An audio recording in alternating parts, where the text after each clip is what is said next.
Bueno, hola, ¿cómo están? Yo soy Natasha Leite y hoy les voy a dar la prepa sobre el sistema hipotálamo-hipófisis. Esta prepa es un poquito más larga, igual intenté sintetizar la información de la mejor forma, pero hay varias cositas que sí hay que explicar con un poco más de detalle. Para ver esta prepa, en verdad les recomiendo que antes vean la prepa de introducción al sistema endocrino, porque hay varios conceptos que son importantes que manejemos antes de empezar a ver los sistemas como tal. Y bueno, nada, con eso vamos a comenzar. Entonces vamos a empezar con el hipotálamo. Como ya sabemos, el hipotálamo es un centro integrador de señales y él va a estar ubicado en la porción ventral del cerebro, que está en verde, en la porción central del cerebro, ventral del cerebro, eh, en la parte subcortical del sistema límbico. ¿Ok? Entonces, él va a estar por debajo del tálamo y va a formar parte de la porción inferior del diencéfalo. Y sus núcleos mediales son las que le van a dar esta función endocrina. Entonces, el hipotálamo, su primer punto de relevo va a ser en la hipófisis, ¿ok? Y las comunicaciones con la hipófisis van a ser por dos vías y se va a comunicar con dos porciones de la hipófisis, que son la adenohipófisis, que es la hipófisis anterior, y la neurohipófisis, que es la hipófisis posterior. Esto lo vamos a ver a medida que avancemos con más detalle. Pero básicamente el hipotálamo se comunica con la neurohipófisis, que es la hipófisis posterior, directamente por axones nerviosos largos, como vemos aquí. ¿Ok? Entonces, esos axones nerviosos largos vienen desde el hipotálamo y directamente depositan sus hormonas a nivel de la neurohipófisis, mientras que con la adenohipófisis, que es la hipófisis anterior, lo hace por un sistema porta, eh, que se llama el sistema porta hipotalámico hipofisiario, en donde el hipotálamo que tiene sus neuronas deposita sus hormonas, ellas pasan a esta circulación y llegan por medio de vía sanguínea hacia la adenohipófisis. Ahí actúan sobre células específicas que inducen la liberación de ciertas hormonas y luego esas hormonas pasan a la circulación general. ¿Ok? Entonces es importante tomar eso en cuenta, que tenemos dos tipos de comunicaciones del hipotálamo con la hipófisis y cada una de ellas va a ser hacia un lóbulo de la hipófisis, que ya sea el lóbulo posterior, que es neurohipófisis, o el lóbulo anterior, que es adenohipófisis. Ok, entonces, básicamente el hipotálamo va a recibir señales o va a estar comunicado con distintas porciones del sistema nervioso central. Va a recibir señales desde el tálamo, desde el sistema límbico, desde el sistema óptico o desde la neurocorteza. Eh, y a nivel del hipotálamo va a transformar esas señales en respuestas. Y dependiendo de cuál sea la función que él debe cumplir o cuál es la respuesta que él tiene que generar, entonces va a actuar sobre un lóbulo o el otro de la hipófisis. ¿Ok? Entonces, en el caso de que la señal o el estímulo que está recibiendo este hipotálamo sea para el balance hídrico, ya sea para mejorar la volemia, para aumentar la sed, para disminuir el volumen de orina, entonces en ese caso, él va a actuar a nivel de la neurohipófisis o la hipófisis posterior. ¿Ok?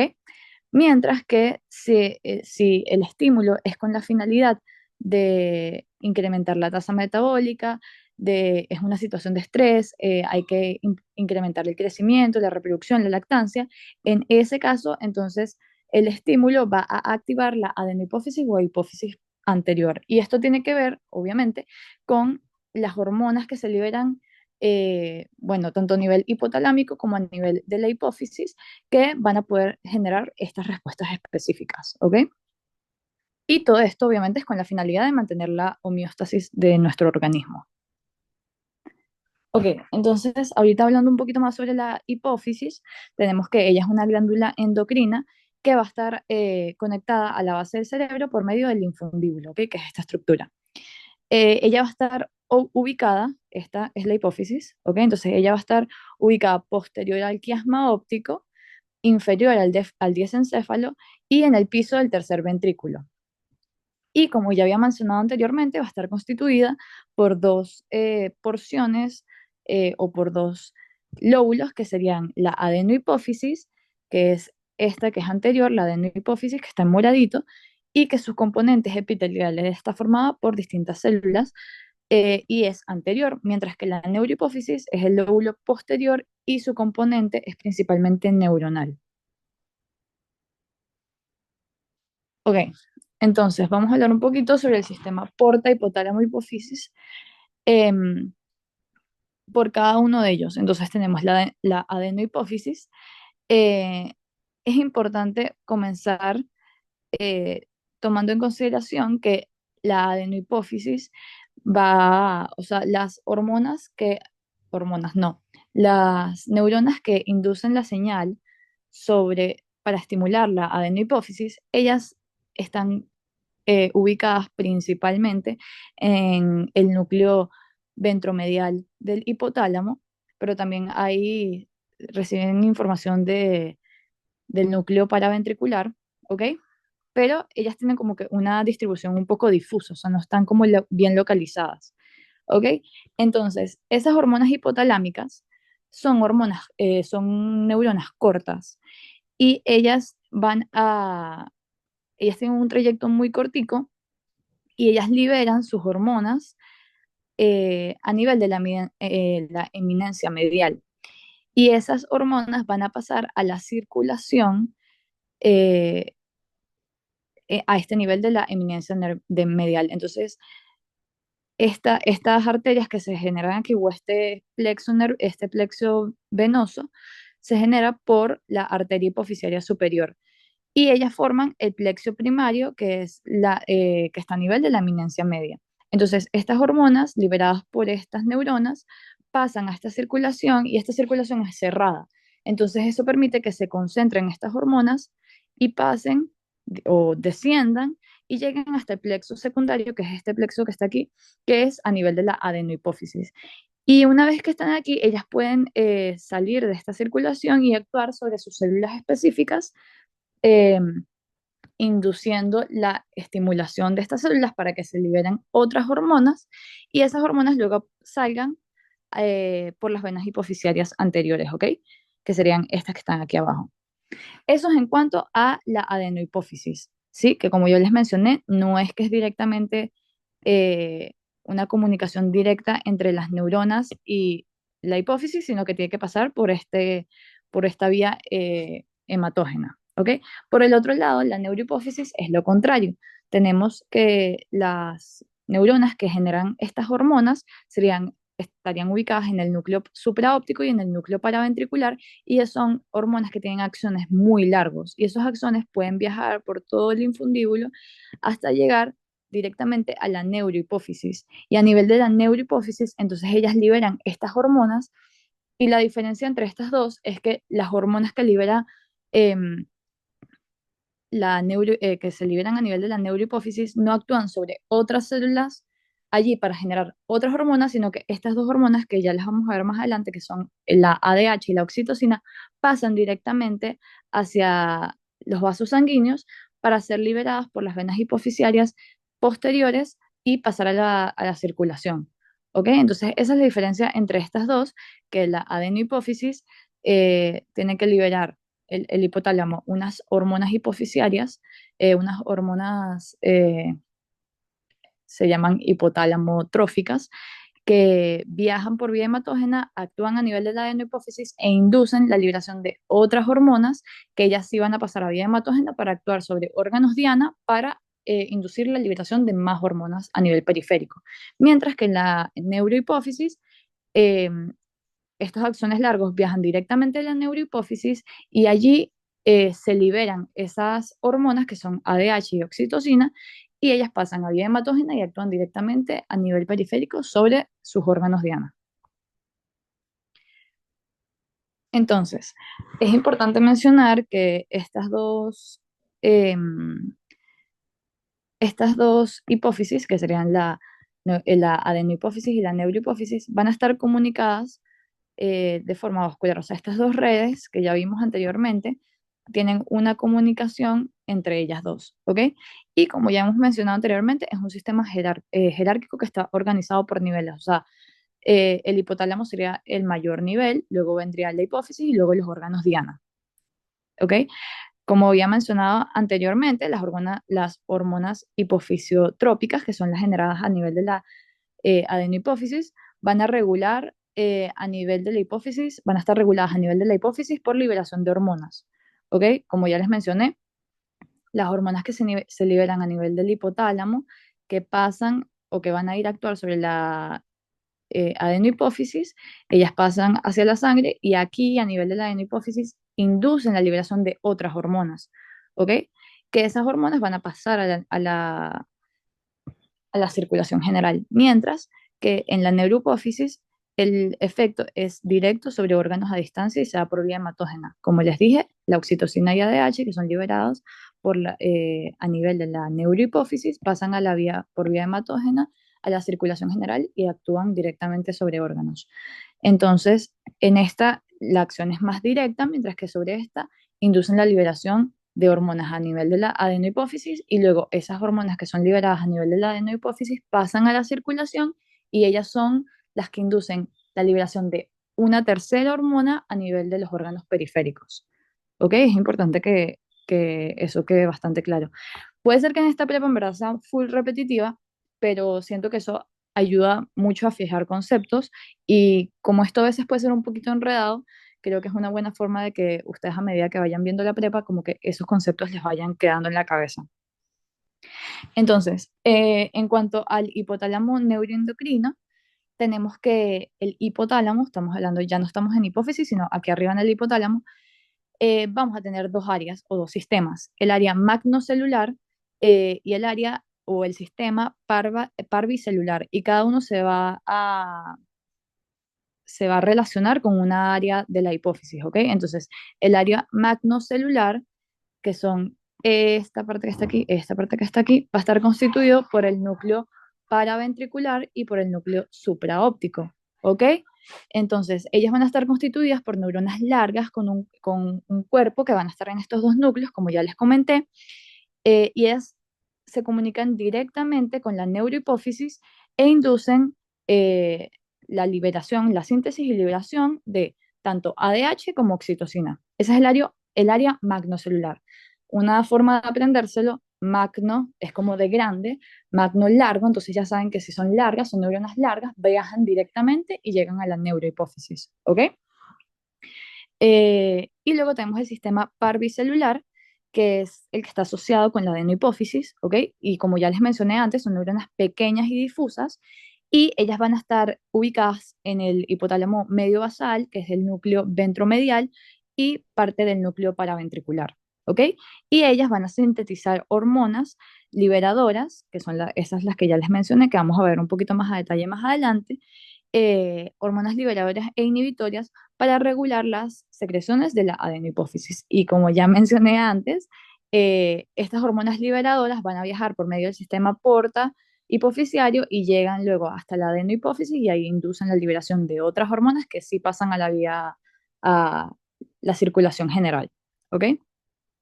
Entonces es importante recordar aquí área magnocelular y sistema parvicelular, porque esto siempre es pregunta, que sí que el área magnocelular, ¿cuáles hormonas sintetiza? El sistema parvicelular, ¿cuáles hormonas sintetiza?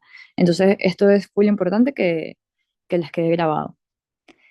Ok, entonces ahora en cuanto a las hormonas liberadoras hipotalámicas, vamos a recordar que estas hormonas, aquí estamos en este momento dejando de un ladito el sistema magnocelular, estamos dejando de un lado la ADH y la oxitocina y vamos a enfocarnos en las que son liberadas por el sistema parvicelular, que son las que viajan hacia la adenohipófisis e inducen la liberación de hormonas a nivel de la adenohipófisis, que luego van a pasar a la circulación general y van a actuar sobre eh, órganos diana que inducen la liberación de una tercera hormona. ¿Ok?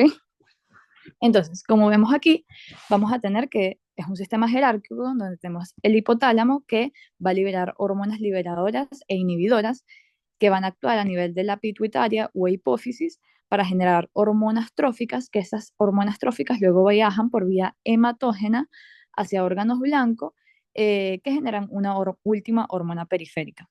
¿Ok? Entonces, vamos a ver cada uno de estos ejes de forma muy breve, porque realmente en los que nos vamos a centrar hoy van a ser en la de la hormona de crecimiento y la prolactina, porque el eje reproductor, el eje tiroideo y el eje adrenal se van a ver como en clases específicas para ellos porque son sistemas un poquito más densos y van a tener sus prepas específicas para estos otros tres sistemas. Pero igual, como para ir entendiendo todo esto del eje hipotálamo hipófisis, eh, glándula periférica, vamos a verlo de forma breve, pues. Entonces, en el caso, vamos a empezar por el eje adrenal. Entonces, vamos a tener que a nivel del hipotálamo se va a generar la hormona liberadora de corticotropina.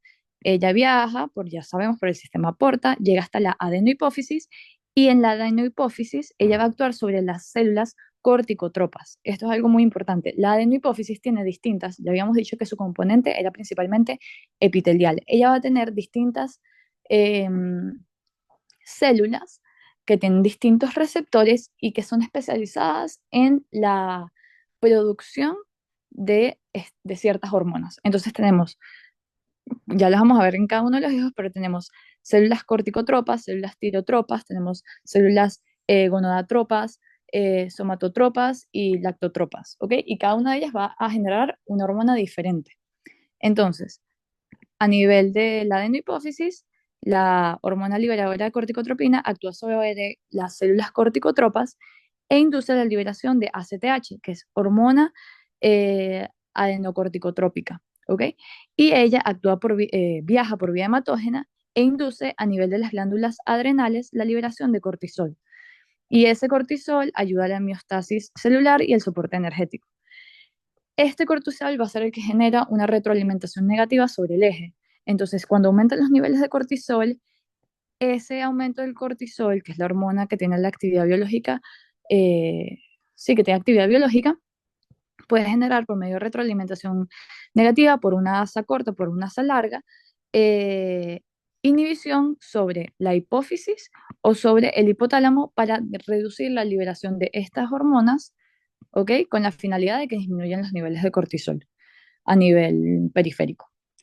Ok, luego en cuanto a el eje tiroideo, tenemos que igual a nivel del hipotálamo se genera hormona liberadora de tirotropinas y ella va a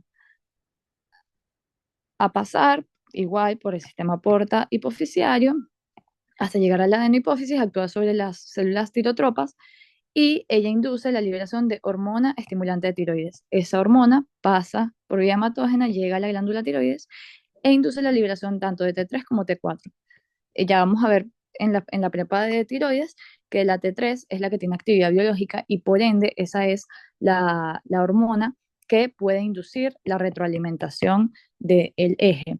Sin embargo, la T4 a nivel de ciertos órganos puede ser desyodada en T3 y pasar a ser como una hormona biológicamente activa. Entonces, al igual que en el eje anterior, la T3, entonces si hay aumento de los niveles de T3, ella puede inducir por asa corta, por asa larga, la inhibición de este eje para que disminuyan la liberación de estas hormonas, ¿ok? Tanto TRH como TSH, para que dejen de producir hormonas o dejen de liberar hormonas tiroideas. Luego tenemos el eje reproductivo, en donde el hipotálamo genera hormona liberadora de gonadotropinas, que ella, por el sistema porta, viaja hasta la adenohipófisis y actúa sobre las células gonadotropas e induce la liberación tanto de hormona leutinizante como hormona foliculoestimulante. Y ellas dos van a actuar sobre los órganos reproductivos o reproductores, dependiendo de si es mujer o hombre, a nivel de los testículos o de los ovarios, y entonces a nivel de los ovarios induce la liberación tanto de estradiol como de progesterona, y a nivel de los testículos induce la liberación de testosterona. Entonces, lo, lo que pasa con este eje es que normalmente puede tener una retroalimentación negativa. Sin embargo, por lo menos en el ciclo menstrual, tenemos que hay un punto que es justamente para que se dé la ovulación, en donde tienen que aumentar los niveles de estradiol con la finalidad de que aumenten los niveles de hormona luteinizante, haya un pico de hormona luteinizante para que se pueda dar la ovulación. Entonces, en ese caso muy específico, que eso se van a ver en la prepa del sistema reproductivo, eh, en ese caso, hay una retroalimentación positiva, ¿ok? Para que se pueda dar el proceso de la ovulación. Pero en líneas generales, en condiciones normales, eh, realmente el aumento de estas hormonas a nivel periférico también induce una inhibición tanto sobre el hipotálamo como sobre la hipófisis. Luego vamos con la hormona del crecimiento, eh, en donde tenemos que eh, a nivel del hipotálamo se produce hormona liberadora, hormona de crecimiento, que ella va a actuar a nivel de la adenohipófisis sobre las células somatotropas con la finalidad de generar hormona del crecimiento. Y ella a nivel del hígado, entonces va a inducir la liberación, o sí, la liberación de factor de crecimiento de tipo insulinoide 1, eh, que va a tener tanto acción, o sea, la puede liberar a nivel del hígado o directamente a nivel de la placa de crecimiento óseo, que eso lo vamos a ver un poquito más adelante. Eh, pero sí, bueno, básicamente eso. Y el factor de crecimiento insulinoide tipo 1 eh, puede inducir retroalimentación negativa sobre la hipófisis o sobre el hipotálamo directamente. Y la hormona de crecimiento puede generar dos cosas. Primero, puede inducir una inhibición sobre la hipófisis, eh, y también puede estimular la liberación de somatostatina, que ella inhibe la hipófisis, ¿ok? Pero esa liberación de la somatostatina es por parte del hipotálamo. Y bueno, este eje permite el crecimiento lineal o crecimiento vertical de los huesos y de los órganos, ¿ok? Y por último, tenemos el eje de la prolactina, en donde esto es un poquito distinto a los que vimos antes, porque aquí tenemos que el hipotálamo, primero, hay dos cosas que la diferencian, que eso lo vamos a ver también más adelante, pero lo voy a mencionar de una vez. Primero, este es un eje que no es que está estimulado constantemente, sino que normalmente está inhibido por vías dopaminérgicas, o sea, la presencia de dopamina hace que esta vía esté inhibida. Entonces, cuando cae esa inhibición, y aumentan los niveles de TRH, que es esta hormona que también forma parte del eje tiroideo, entonces se estimula la vía y se activan las células lactotropas por esa misma TRH y se induce la liberación de prolactina. Y en este caso es la única de la adenohipófisis que pasa directamente a la vía hematógena, y cuando pasa a la vía hematógena no actúa sobre otro órgano para generar otra hormona periférica, sino que genera sobre su órgano diana la respuesta directa, que es a nivel de las células mioepiteliales de los conductos galactóferos para la expulsión, producción y expulsión de la leche materna. ¿Ok? Ok, bueno, este es un cuadro que básicamente lo que señala es cuáles son los núcleos que producen cada una de las hormonas hipotalámicas, em, y el porcentaje de las células en la adenohipófisis sobre las que actúan. Ok, entonces vamos a comentar sobre algunas de las características de las hormonas liberadoras hipotalámicas. Primero tenemos que van a estar normalmente secretadas en pulsos, excluyendo a la prolactina, por lo que ya hablamos, y ellas se van a adaptar a los ritmos diarios por estímulos del sistema nervioso central. ¿Ok? Entonces siempre va a haber una producción en pulsos como estándar o basal, y esa producción puede aumentar o disminuir dependiendo de los ritmos diarios y de las demandas del organismo, obviamente. Em, Estas hormonas van a actuar sobre receptores específicos a nivel de las membranas de cada una de sus células específicas, como ya vimos, ya sean tirotropas, ya sean gonadotropas, ya sean corticotropas, ¿ok? La hormona liberada a nivel de la adenohipófisis es regulada por una hormona hipotalámica, como ya dijimos anteriormente, esto es un eje. Entonces, la liberación de la hormona a nivel de la adenohipófisis depende de las cantidades de hormona hipotalámica que se estén produciendo. Luego tenemos que las hormonas, todas las hormonas secretadas por la adenohipófisis son hormonas tróficas. ¿Qué quiere decir esto?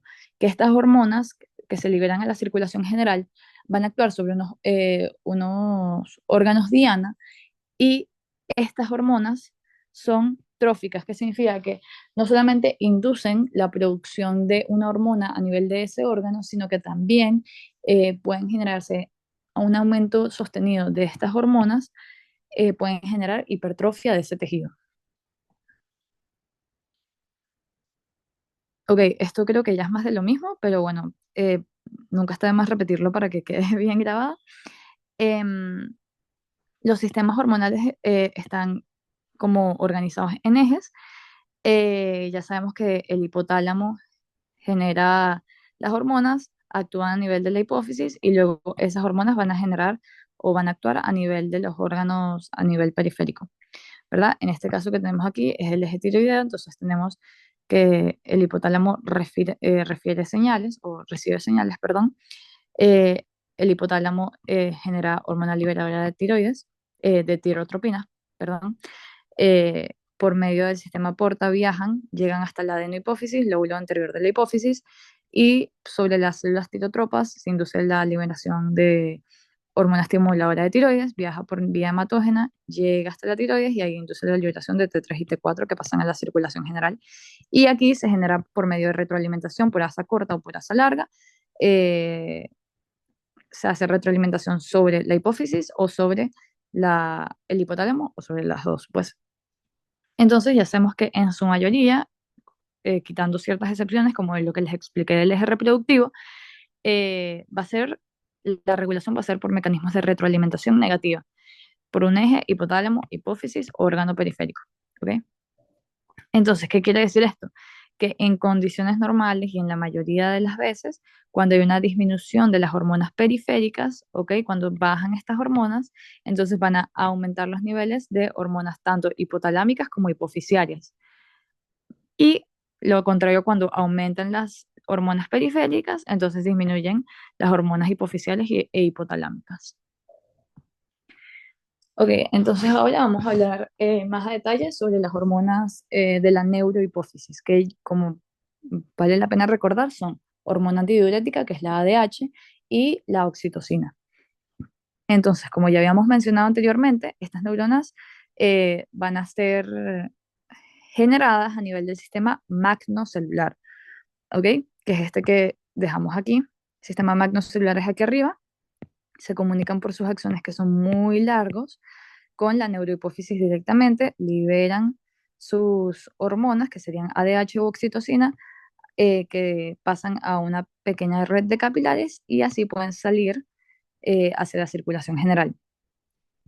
Entonces, es importante tomar en cuenta que estas hormonas van a ser sintetizadas, eh, primero las neuronas del sistema magnocelular están ubicadas, como ya habíamos dicho, en el núcleo supraóptico y en el núcleo paraventricular.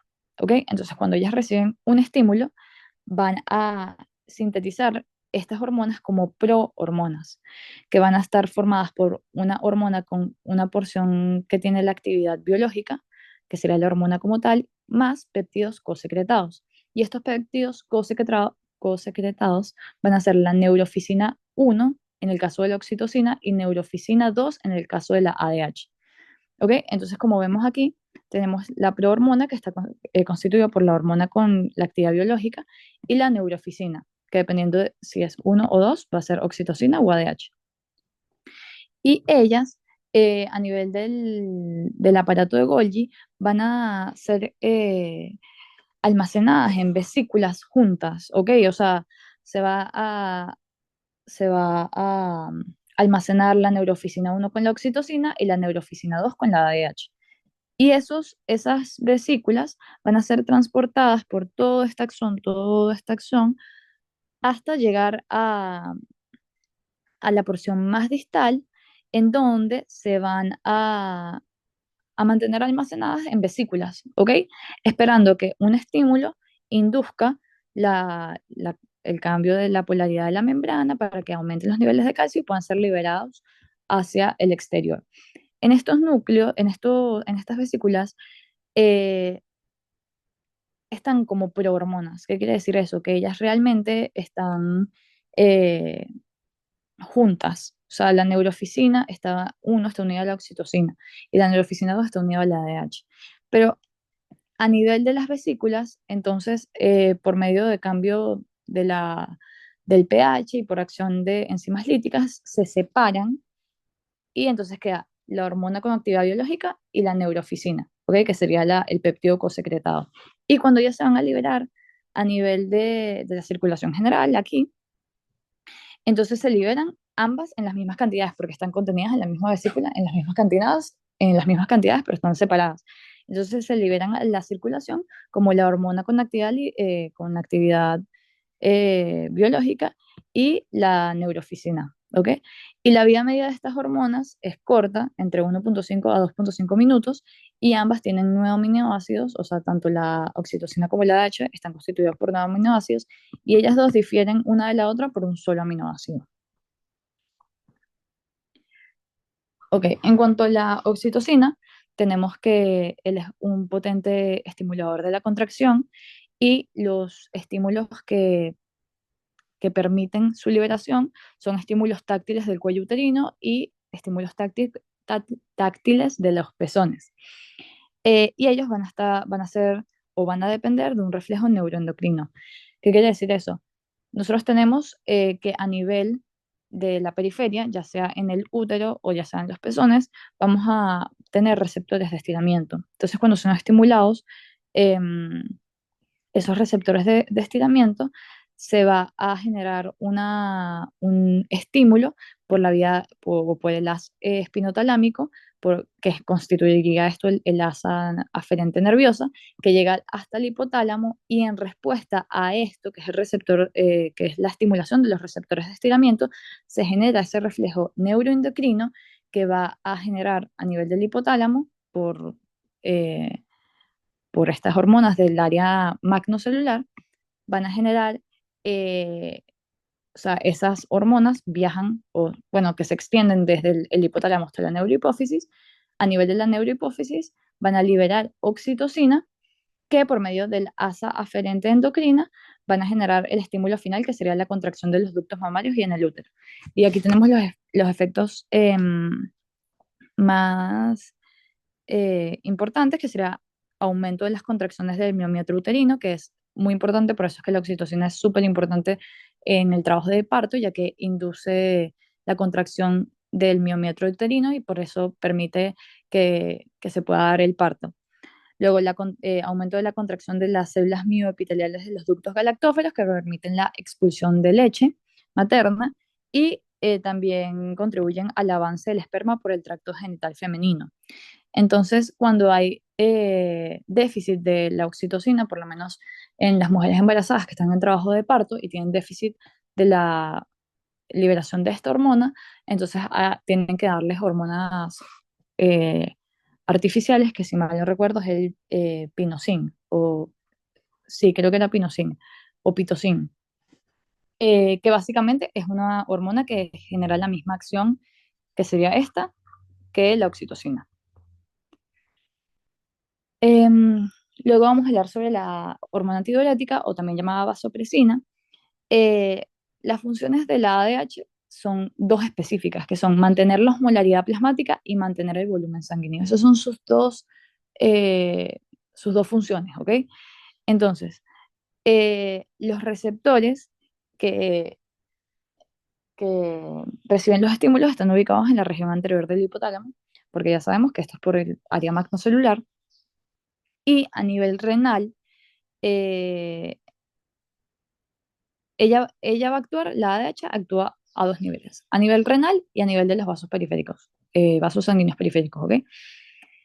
Eh, entonces, a nivel del túbulo renal, o bueno, sí, a nivel renal, a nivel del túbulo colector específicamente, ella básicamente lo que va a hacer, su función va a ser aumentar el flujo de agua desde la luz del túbulo hacia la sangre, o sea, va a aumentar la reabsorción de agua.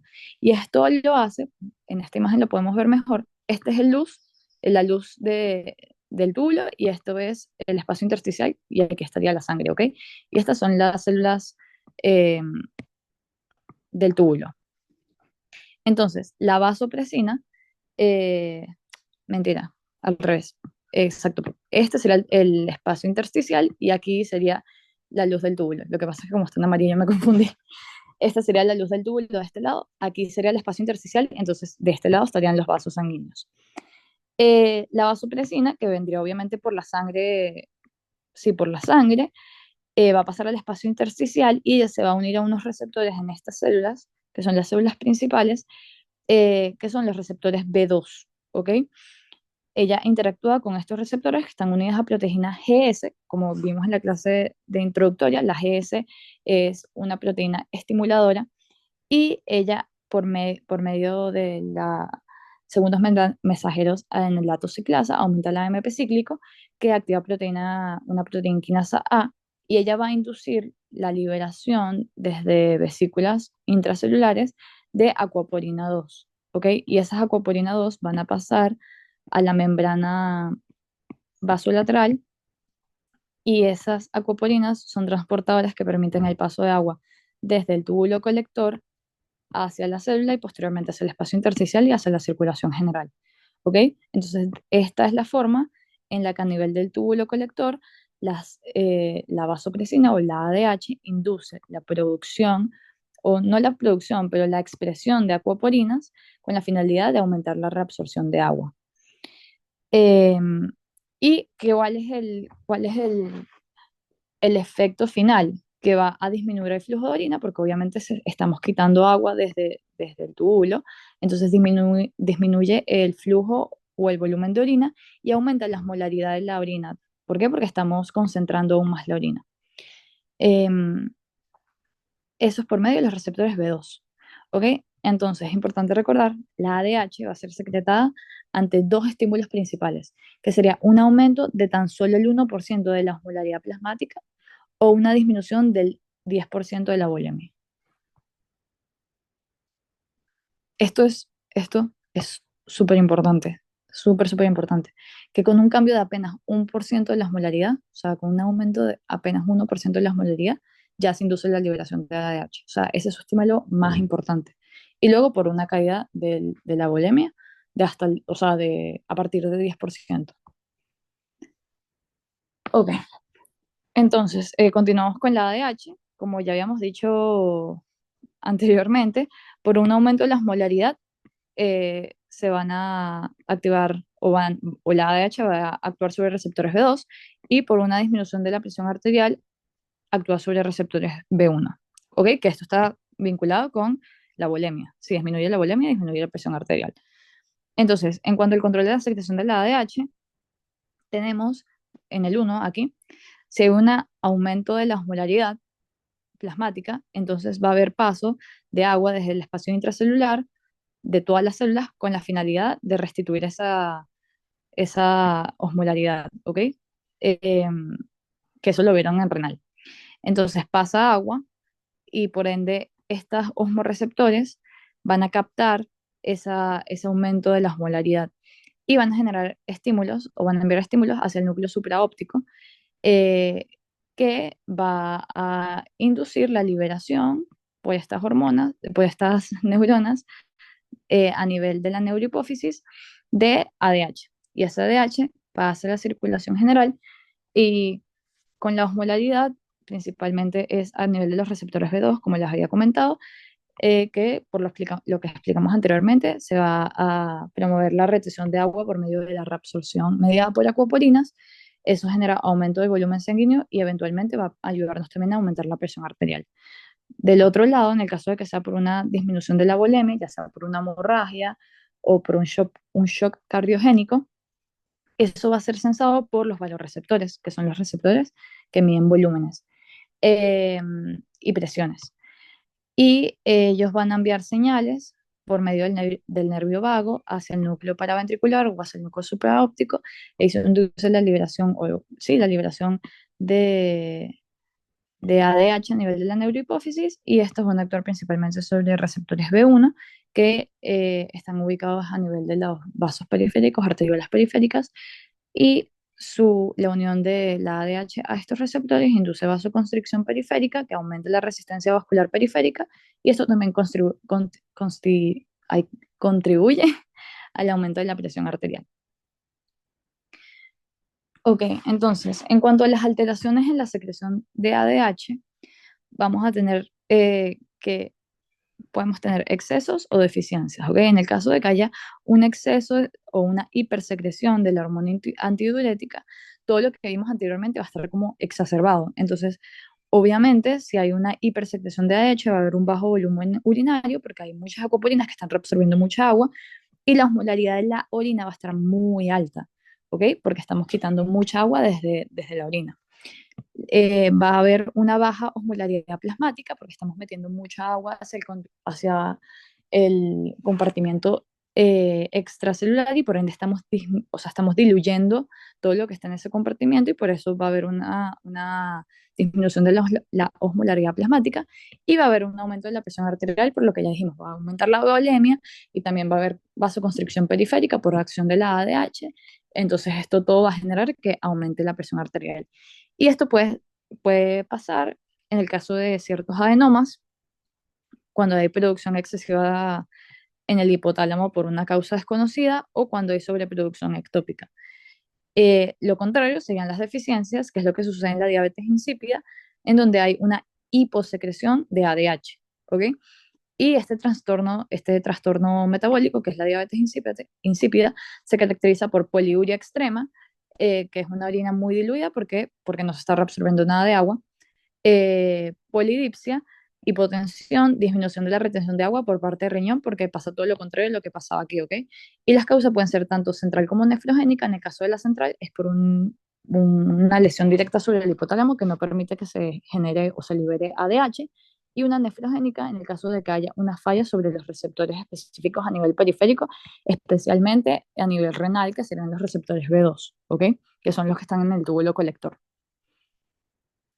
Ahora vamos a hablar de las hormonas de la adenohipófisis. No vamos a hablar de todas, como ya les dije.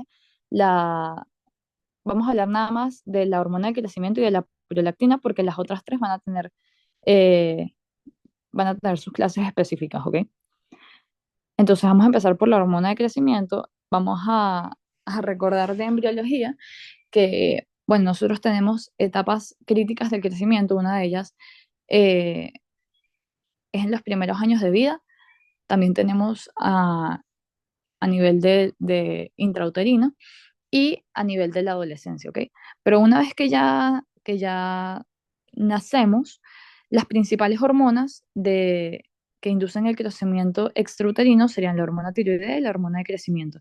Y como podemos ver aquí, la hormona de crecimiento permite el crecimiento eh, en meseto, o sea, es un crecimiento lineal. ¿Por qué? Porque ella actúa a nivel del crecimiento vertical, ¿ok? Que es el crecimiento de los huesos largos.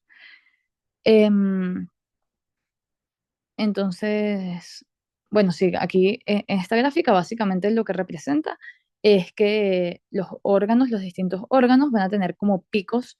Algunos van a tener picos de crecimiento, como es el caso del tejido linfoide. En el caso del cerebro y la cabeza tiene un crecimiento un poco más exponencial, y por lo menos los órganos de la reproducción no tienen un crecimiento sino hasta que alcanzan la pubertad. Ok, en cuanto a la hormona de crecimiento, vamos a ver las principales acciones de la hormona de crecimiento. Como ya sabemos, se produce a nivel del sistema parvicelular, ¿ok? En el hipotálamo, pasa al sistema porta y llega a la adenohipófisis o la hipófisis anterior, y ahí se induce o sea, la hormona que venía del hipotálamo sería la hormona liberadora de hormona de crecimiento, actúa a nivel de la adenohipófisis y ella induce la liberación de hormona de crecimiento. Y esa hormona de crecimiento va a actuar sobre tres tejidos específicos, que son músculo, hígado y tejido adiposo. Por sus acciones a nivel periférico se considera que la hormona de crecimiento es una hormona hiperglicemiante porque ella induce eh, como que se mantenga en la circulación por más tiempo la glucosa, por eso ella disminuye la captación de glucosa por el tejido adiposo y por el músculo, y además es anabolizante de las proteínas. ¿Qué quiere decir eso? Que ella estimula la síntesis de proteínas, ¿ok? Y como también es hiperglicemiante, ella estimula la lipólisis y por ende la liberación de ácidos grasos libres y cetoácidos. A nivel del hígado, como es hiperglicemiante, ya lo hablamos, va a estimular la liberación de glucosa, pero además también induce la liberación de factor de crecimiento insulinoide tipo 1. Y este tiene diferentes acciones, pero principalmente él actúa promoviendo el crecimiento tanto de los huesos como de las vísceras, ¿ok?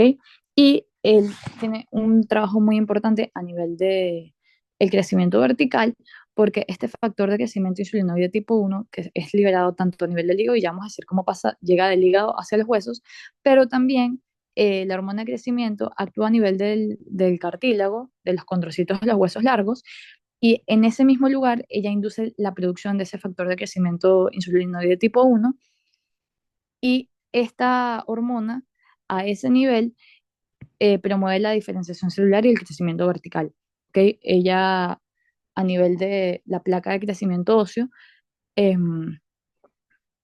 estimula la multiplicación clonal de los condrocitos y permite que haya ese crecimiento largo del hueso.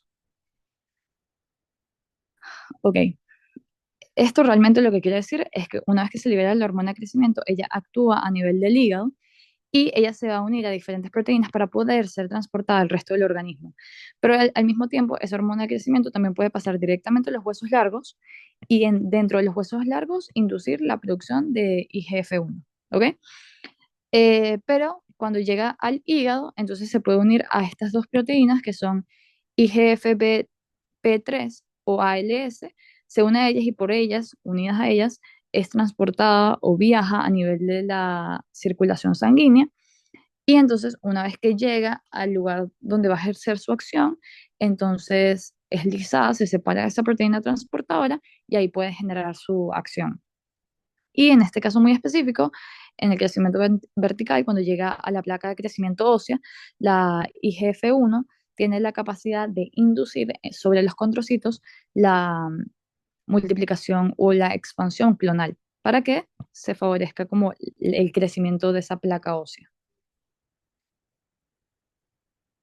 Ok, la regulación de este eje más de lo mismo, que ya lo que hemos repetido como mil veces ya, tenemos que, por factores estimulantes que actúan sobre el sistema nervioso central, se induce en el hipotálamo la liberación de hormona liberadora de hormona del crecimiento, que ya actúa al nivel de la adenohipófisis. Ya sabemos que esta hormona llega a la adenohipófisis por el sistema porto, ¿ok? Por medio de esa pequeña circulación. Y a nivel de la adenohipófisis va a actuar sobre células específicas que inducen la producción o liberación de hormona de crecimiento. Esa hormona de crecimiento va a viajar hasta el hígado principalmente, en donde induce la producción de factor de crecimiento insulinoide tipo 1.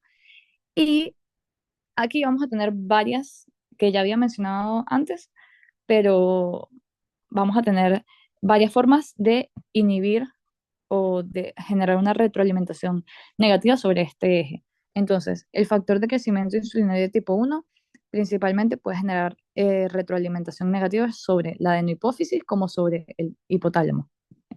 Esta hormona también puede actuar sobre el hipotálamo induciendo la producción de somatostatina, que la somatostatina es inhibitoria del hipotálamo. Y por otro lado, la hormona de crecimiento por sí sola puede inhibir el hipotálamo. Entonces, bueno, aquí tenemos los factores que pueden estimular esta vía y los factores que las pueden inhibir, principalmente los que la estimulan, como ya sabemos, la hormona liberadora de hormona de crecimiento. Cuando hay hipoglicemia o ayuna, se estimula la liberación de hormona de crecimiento.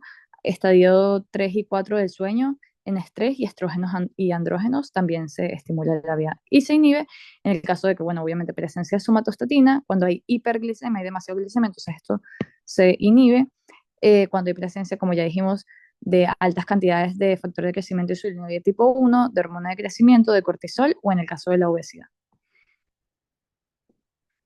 Ok, vamos ahora con la prolactina. Eh, bueno, como ya habíamos comentado, la prolactina es producida por las células lactotropas que están ubicadas en la adenohipófisis y su acción principal es el desarrollo y función de las mamas durante el embarazo y la lactancia. Y como ya les había mencionado anteriormente, pero vamos a repetirlo, ellas se van a distinguir de otras células por dos cosas específicas. Primero, que no forman parte de un eje endocrino, por lo que ya les mencioné, que aquí, cuando ya em, la adenohipófisis produce estas células lactotropas, producen la prolactina, ella no va a actuar sobre una tercera glándula para generar una tercera hormona, sino que ella genera su acción directa sobre el órgano, que en este caso sería la mama, ¿ok? Y otra cosa es que su producción y secreción están sometidos a un control inhibitorio, ¿ok? Del hipotálamo. O sea, normalmente esta vía está inhibida por unas vías dopaminérgicas que producen dopamina como constante, pero una vez que esa vía como eh, cesa su inhibición, entonces actúa sobre estas células la hormona liberadora de tirotropina que va a estimular la producción por estas células, que son las células lactotropas de la prolactina. ¿Ok? Entonces esas son las dos diferencias con las demás hormonas producidas a nivel de la adenohipófisis, que primero está sometida normalmente a un control inhibitorio, o sea, normalmente esta vía está inhibida, y por otro lado, que ella no forma parte de un eje endocrino como tal, sino que la hormona que se libera a nivel de la adenohipófisis actúa directamente sobre un órgano de Diana, que en este caso sería la mama. Y para terminar, bueno, ¿cómo es el control o la regulación de la secreción de la prolactina? Vamos a tener que, primero vamos a tener un estímulo que es captado por los receptores de estiramiento, principalmente en la varíola, cuando comienza a amamantar la madre, que ese estímulo viaja hacia los centros superiores por medio del haz espinotalámico y esto constituye el asa aferente nerviosa, llega hasta el hipotálamo y esto va a generar una inhibición de las vías dopaminérgicas, o sea, disminuyen los niveles de dopamina y por ende cae la inhibición de esta vía y por la presencia de la hormona liberadora de tirotropina, entonces ella va a actuar a nivel de la adenohipófisis, estimulando la liberación de prolactina que va a viajar por medio de la aferente endocrina hacia las mamas e induce la contracción mioepitelial de los conductos o de los ductos galactóferos y eso induce la producción de leche. Y bueno, nada, eso es todo. Eh, Creo que fue un poco más largo de lo que me hubiese gustado, porque a mí en verdad me gusta que las prepas sean cortas con la finalidad de que ustedes no se aburran o no se cansen, porque yo sé que a veces estudiar física es un poco complicado, pero bueno, creo que fui muy repetitiva en muchas cosas con la finalidad de que a ustedes les quede claro y espero que en verdad me haya podido explicar bien. Igual como siempre, si tienen alguna duda, si algo no les queda claro, si no entienden algo o si yo no me puedo explicar bien, porfa, siéntense en total libertad de escribirme, ya sea por el grupo o por privado, y me hacen saber sus dudas. Y bueno, en lo que yo pueda y esté en mis capacidades, les voy a intentar ayudar. Pero bueno, nada, espero que les sea provechosa y que les haya gustado. Y bueno, como siempre, estoy a la orden para cualquier cosa. Bye.